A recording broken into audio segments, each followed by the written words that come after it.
सकल जग त्राता।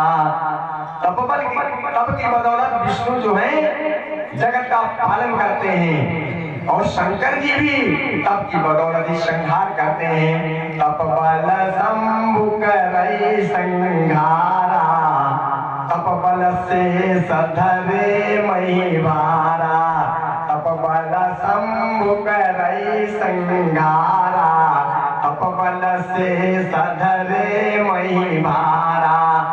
और तप जो है, और ये भी कहा जितना भी सृष्टि का आधार है सब तप की बदौलत है।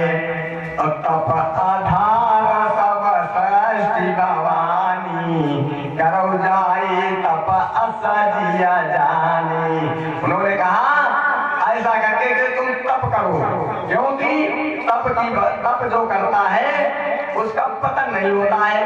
और पतन आदमी का तभी होता है जब उसे दोष होते हैं, और जब दोष होंगे तभी उसको दुख भोगना पड़ता है कि नहीं। आप तप करोगे तो आपकी उन्नति होगी, आपकी उन्नति होगी।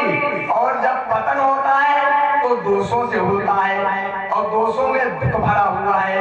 तो उन्होंने कहा तप करो जा करके।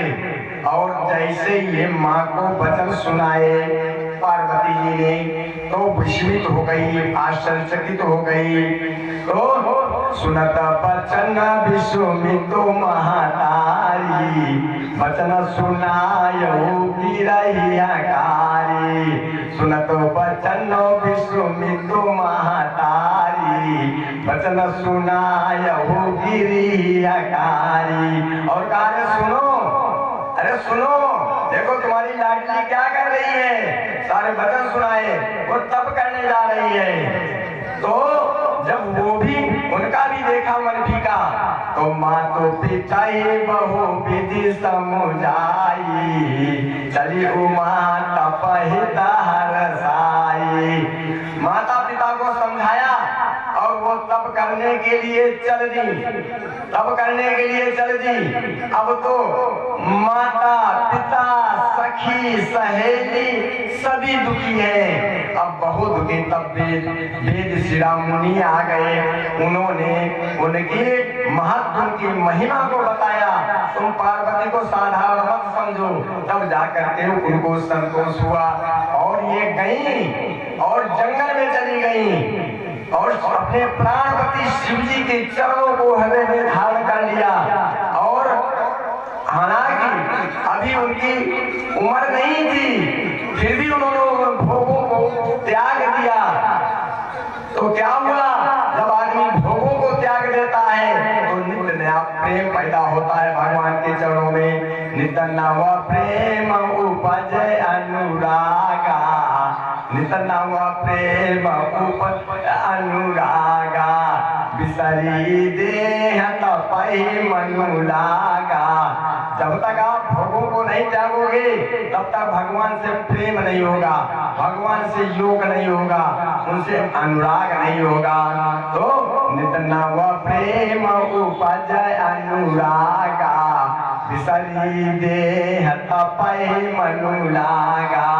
तब लग गया, फिर क्या हुआ, अरे उन्होंने क्या किया, 1000 वर्ष तक मूल यानी जड़े और फल खाए उन्होंने।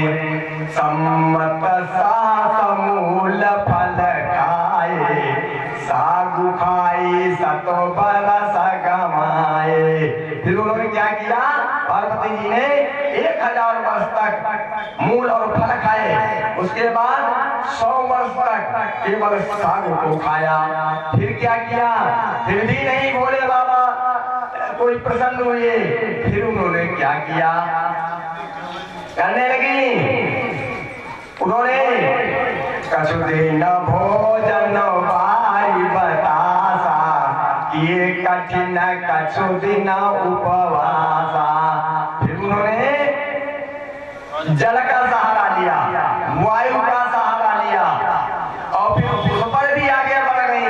फिर क्या किया, फिर उन्होंने उपवास चालू कर दिया, कुछ भी वायु को भी लेना बंद कर दिया। फिर उसके बाद जो बेलपत्र सूख करके जमीन में गिर जाती थी, 3000 वर्ष तक खाई। बेलपाती मही पराई सुखाई, 3 सहस्र सम्मत सोई खाई। इन्होंने 3000 वर्ष तक बेलपत्री सूखी हुई खाई और उसके बाद उसका भी त्याग कर दिया। पुनि परिहारे हो सुखाने परना, दे नाम अपर्णा हो गए। तो उसका जो है उनका, अरे वो अपर्णा नाम उनका हो गया अपर्णा। तो अपर्णा जब नाम हो गया, जब इतना तप किया, बहुत कठोर तप किया, जब कठोर तप देखा तो ब्रह्मवाणी हुई, ब्रह्मवाणी हो गई। कहा अरे आपकी तपस्या पूरी हो गई और शरीर भी उनका बिल्कुल हड्डी ढांचा रह गया। हड्डी ढांचा जब देखा तो ब्रह्म की आवाज हुई कि हे पार्वती, तुम्हारी तपस्या पूर्ण हुई, अब तुम्हारी मनोकामना पूर्ण हो गई, अवश्य तुमको शिव जी मिलेंगे और जब पिता तुमको बुलाने आए तो तुम अवश्य चली आना।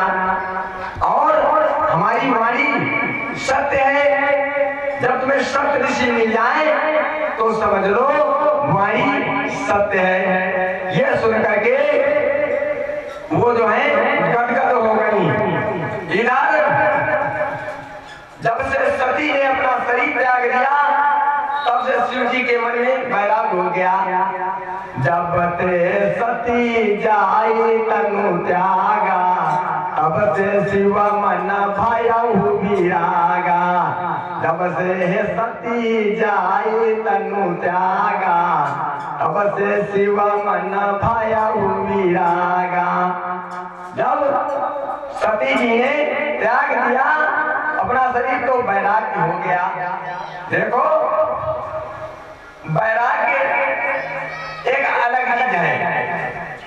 वैराग्य जो होता है भोगों से दूर होना, विषयों से वैराग्य।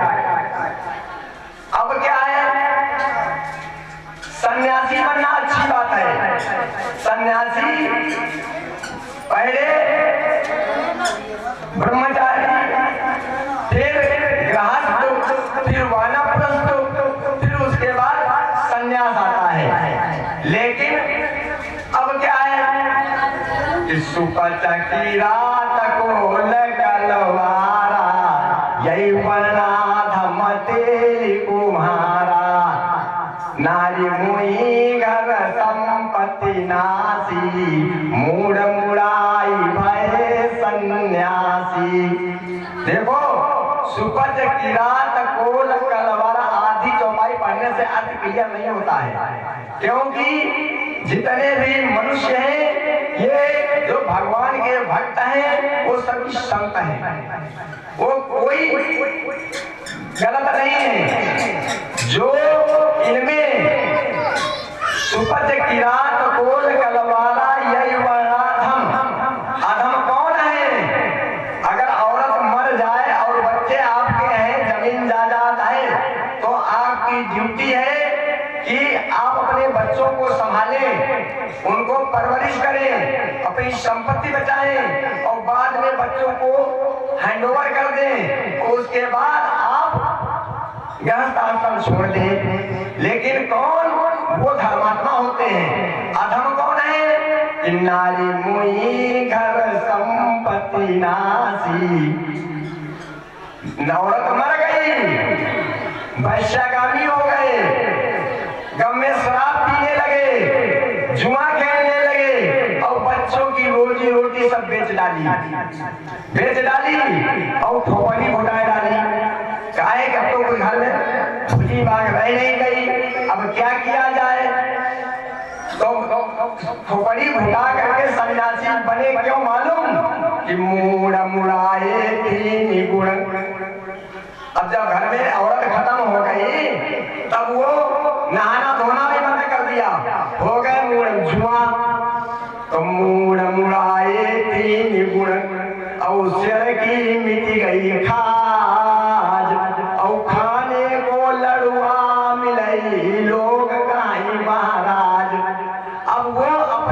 के लिए दौड़ने लगे और उन्होंने क्या किया, सन्यासी बन गए, लाल पीले कपड़े पहन लिए और जा करके एक डंडा पकड़ लिया और लेकर दरवाजे दरवाजे भीख मांगने लगे। ब्राह्मण संत देख करके सभी चरण छूएंगे, पैर छूने से कितना, जो पैर छूता आयु विद्या यश और बल 4 चीजें बढ़ते हैं। आपने देखा होगा ब्रजेश पाठक ने सबके पैर छुए, सबके पैर छुए। पैर छूने से क्या हुआ, आज वो उप मुख्यमंत्री बना बैठा है, यश भी बढ़ा, आयु भी बढ़ी, बल भी बढ़ा, सब कुछ पैर छूने से सब बढ़ती है।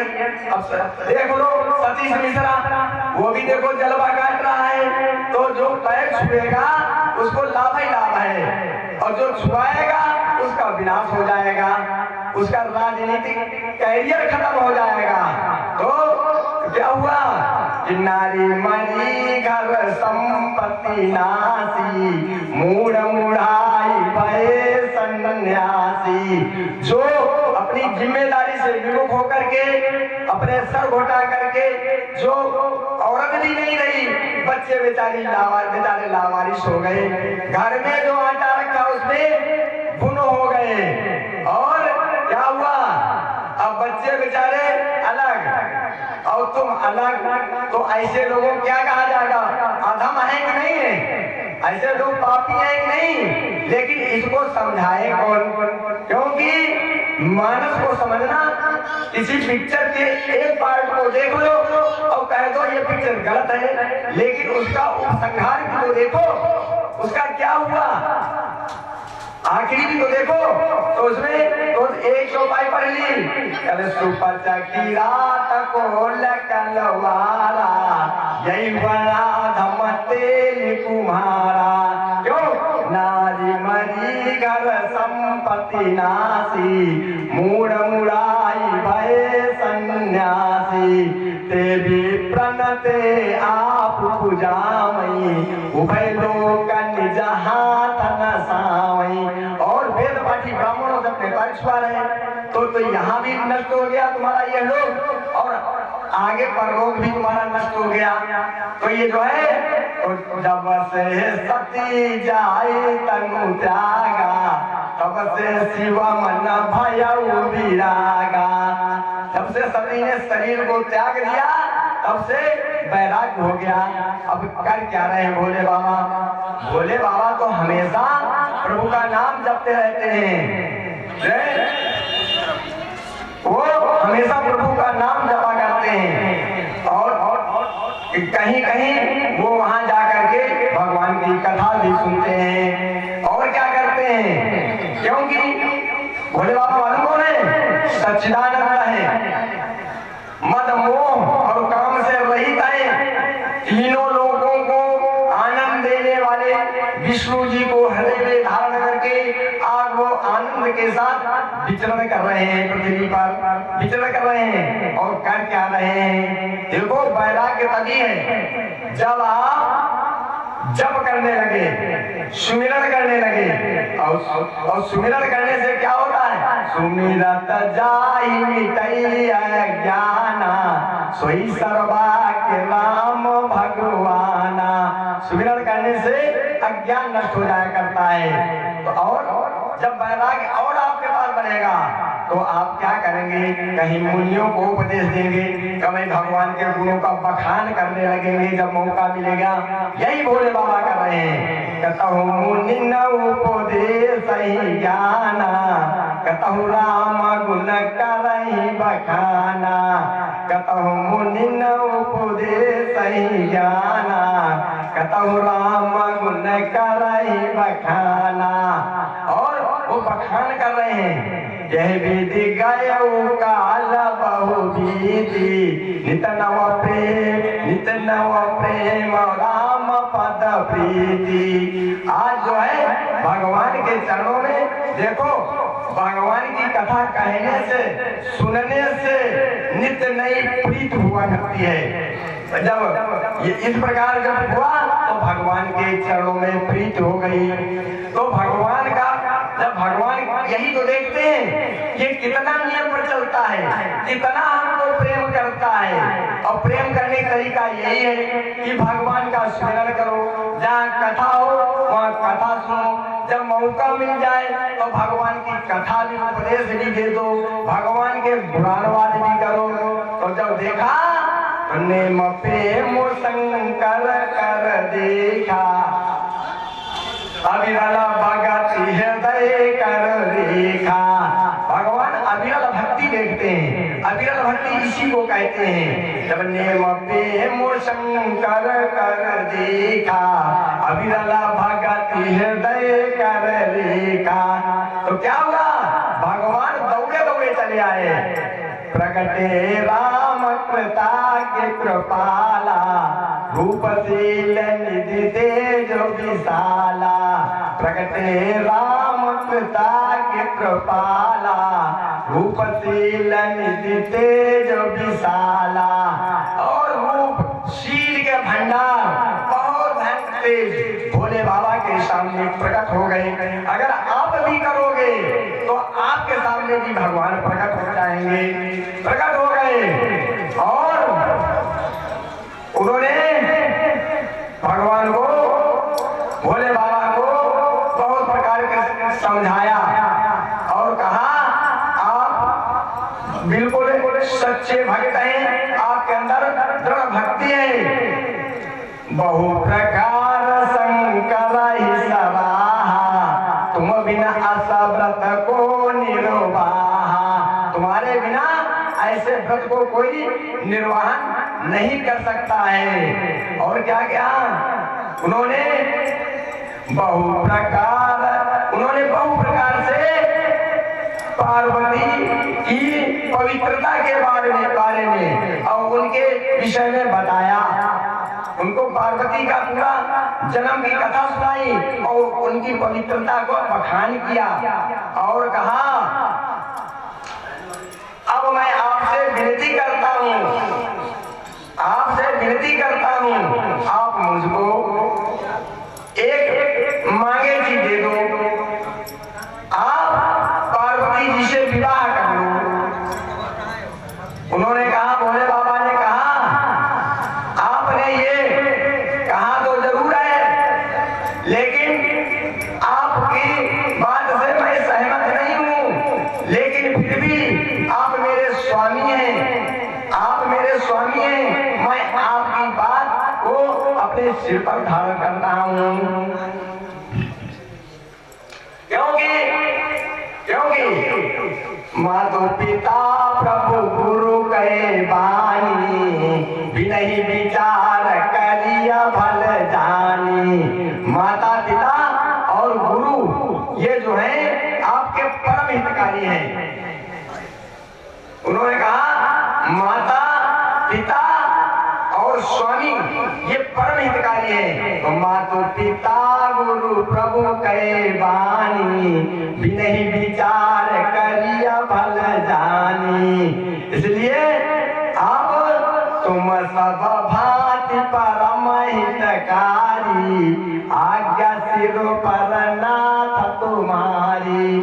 आप विवाह करने के लिए कह रहे हो, लेकिन ये हमें उचित नहीं लगा, लेकिन आप मेरे स्वामी हैं। कैसे? माता पिता गुरु और स्वामी जो तुम्हारी रोजी रोटी चला रहा हो, उनकी बात बिना विचार करके पालन करना चाहिए, क्योंकि उससे बड़ा तुम्हारा हितकारी नहीं हो सकता जो तुम्हारी रोजी रोटी चला रहा है। माता पिता ने तुम्हें जन्म दिया है, गुरु ने तुम्हें ज्ञान दिया है, इनके बातों पे विचार नहीं करना चाहिए, क्योंकि ये परम हितकारी है। इनके अलावा तुम्हारा ईश्वर ही हितकारी है, कोई हितकारी नहीं है, सब स्वार्थ की बात करेंगे। तो इसलिए उन्होंने कहा आप जो है मेरे स्वामी हैं। भोले बाबा कह रहे प्रभु आप मेरे स्वामी हैं। अरे तुम सब भांति परम हितकारी, आज्ञा सिर पर नाथ तुम्हारी। प्रभु तो से सुनी शंकर वचना, भक्ति विवेक धर्म जुट रचना। बहुत प्रसन्न हो गए, संतुष्ट हो गए, क्योंकि भक्ति भरी हुई थी। भक्ति में क्या होता है, ज्ञान वैराग्य होता है और साथ में विवेक भी लगा, तीसरे में धर्म भी लगा, तो बहुत प्रसन्न हो गए और कहा देखो इस बात को आप हृदय में रख लेना। तो इतना कह के अंतरधान भयउ असुभागी शंकर सोई मूर्ति उरागी। तो भोले बाबा ने भगवान की वो मूर्ति, वो झांकी अपने हृदय में रख ली और उन्होंने कहा सप्तऋषियों को बुलाया और कहा जाओ सप्तऋषियों जाकर के परीक्षा लो, जाकर के पार्वती जी की परीक्षा लो और हिमांचल को समझाओ जाकर के उसको घर लिवा ले जाए और कितना प्रेम करते हैं ये बात हमको बताओ आगे। सप्तऋषि गए, जब पहुंचे वहां तो देखा पार्वती कतई तपस्या की मूर्ति नहीं बैठी है। कहा अरे भाई पार्वती जी तुम किस लिए ये इतना कठोर तप कर रही हो और तुम किसकी आराधना कर रही हो और तुम चाहती क्या हो? तो उन्होंने कहा प्रणाम करते हुए कहा कि आप मेरी बात सुनेंगे, मूर्खता बड़ी पूर्ण बात सुनेंगे तो आप हंसेंगे, क्योंकि मैं नारद के वचनों को सत्य मान करके मेरे मन ने हट पकड़ लिया है। मेरा मन किसी का उपदेश नहीं मान रहा है, मैं नारद के वचनों को सत्य मान लिया है और जड़ पर दीवार बनाना चाहता है। सप्तऋषि बोले क्या मतलब? कल लोग जमीन पे दीवार बनाते, मैं जड़ पे बनाना चाहता है कि नहीं? और उनके वचनों मैं शिव जी से विवाह करना चाहता हूँ और उनकी बात मान करके मैं बिना पंख के उड़ना चाहता हूँ। इतना कहा तो सप्तऋषि हंसने लगे, कहे तुम पर्वत की कन्या हो इसलिए ऐसी बात कर रही हो, तुम मूर्खता भरी बात इसलिए कर रही हो क्योंकि तुम पर्वत की पुत्री हो। इसलिए एक तो सुनो, नारद की जिसने बात मानी उसका घर चौपट, अरे दक्ष के पुत्रों को उपदेश दिया तो वो घर ही नहीं लौटे, सब बाहर बाबा हो गए। कहले चित्रकेतु को घर में उपदेश दिया, उनका घर चौपट। हिरण्यकश्यप के घर में उपदेश दिया, हिरण्यकश्यप की नाश हो गई। कहले जिसको ये मंगलिक चिन्ह बनाए घूमता है ये बहुत बड़ा ठग है, ये जैसे भीख मांग रहा है ऐसे भीख मांगने वाला बना देगा। अरे तुम उसके कहने पे आ गई, वो ऐसे को तुम्हें बता रहा है जो नंगा धड़ंगा है, सर पर लपेटे घूमता है और कपालों की माला पहने घूम रहा है, अमंगल भेष है, लापरवाह है और उसका कोई भरोसा है? आप ऐसे से विवाह करोगी? मत करो ऐसे से विवाह। क्यों अपना जीवन बर्बाद करना चाहती हो? इसकी पुरानी हिस्ट्री मालूम है, पंचों के कहने पर सती जी से विवाह करा, फिर इसका त्याग कर दिया। भोले बाबा ने त्याग कर दिया और फिर मरवा भी डाला और अब क्या करता? अकेले रहता है, भीख मांग के खा लेता है, सुख से रह रहा है। अरे ये अकेले रहने वाले हैं, ये लोग इनको स्त्री नहीं मानती है, कहाँ इनके चक्कर में पड़ी हो। अगर अब भी तुम सुधर जाओ, अब जो मानऊ कहा हमारा, हम तुम कहा बरुनी का बेचारा। अब जो हमारा तुम अगर कहा मान लो तो हम तुम्हारे लिए अच्छा वर देख रखा है और अति सुंदर है, सुशील है, पवित्र है।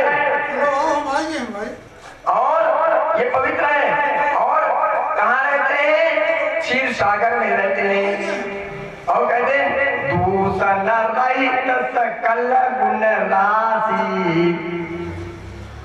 दूसरा रहित है और उनका निवास कहाँ है?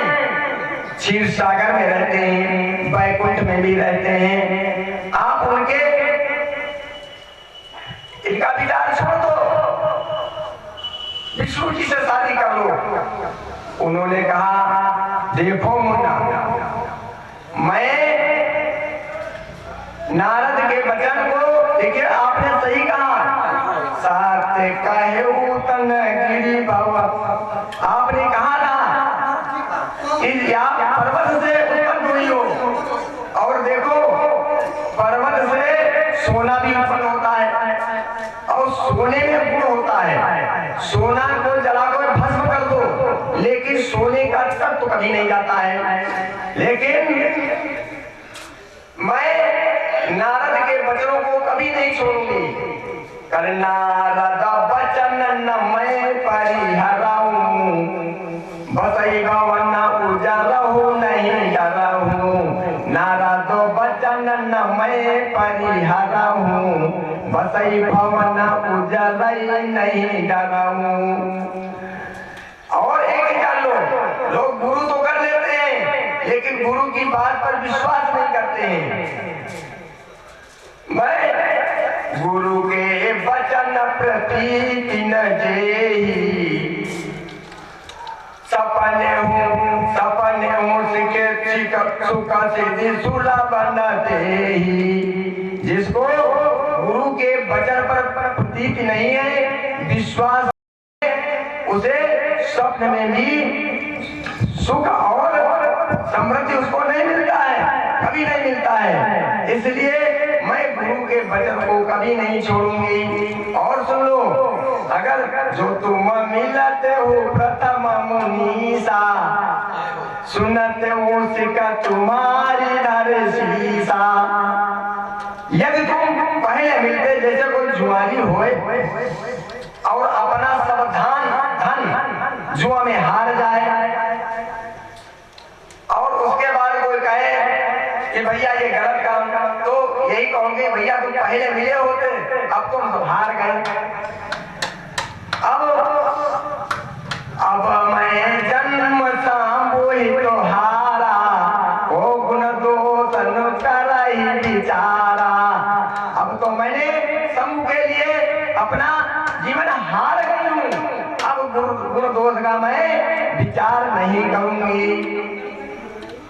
अब जो है आपके सामने हमारे प्रभात जी आ गए हैं, यही पर वाणी को विराम दूंगा। और उस समय की मर्यादा होती है, 2-4 बार भगवान के नाम का संकीर्तन कर लिया जाए, फिर वाणी को विराम दिया जाए। सीताराम वंदना, राधे श्याम वंदना, के लाल की बार बार वंदना, संतों की वंदना, महंतों की वंदना, संतों की वंदना, महंतों की वंदना, राम जी के भक्तों की बार बार वंदना, राम जी के भक्तों की बार बार वंदना, संतों की वंदना, महंतों की वंदना, संतों की वंदना, महंतों की वंदना, राम जी के भक्तों की बार बार वंदना, राम जी के भक्तों की बार बार वंदना। बोलो श्यावर रामचंद्र की जय, बोलो पवन सुत हनुमान की जय, बोलो जय, बोलो हर हर महादेव।